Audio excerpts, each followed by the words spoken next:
ሰላም ያገር ሰው እንዴት ናችሁ? ደህና ናችሁ ወይ? ዛሬ ገንፎ ልሰራ ነው። የምሰራው ያጃ ገንፎ ነው። ይሄንን ኦት ፍላወር አዘጋጅቻለሁኝ። እዚህ ጋር ደግሞ ውሃ ጥጃለሁኝ። ውሃው ሲፈላ አብረን እንሰራለን። ውሃው መከደን አለበት እንዲፈላ። ውሃው ፈልቷል። ጨው እንነሰንሳለን ሳናበዛ።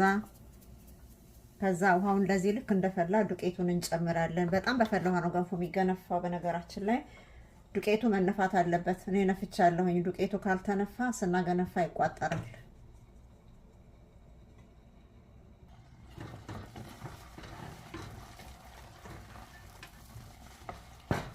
በደንብ አድርገን እንልገዋለን። ውሃ ጠብ እያደረግን ነው የምናበስለው። እኔ እዚህ አጠገቡ ጋር ውሃ ጥጃለሁኝ፣ የፈላ ውሃ። ካለበለዛ ግን ከገንፎ ላይ ውሃ መቀነስ አለበት።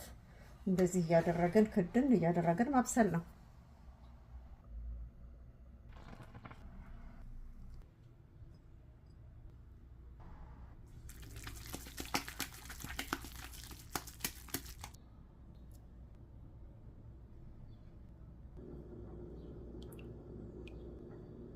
እንብላ እንብላ እንብላ።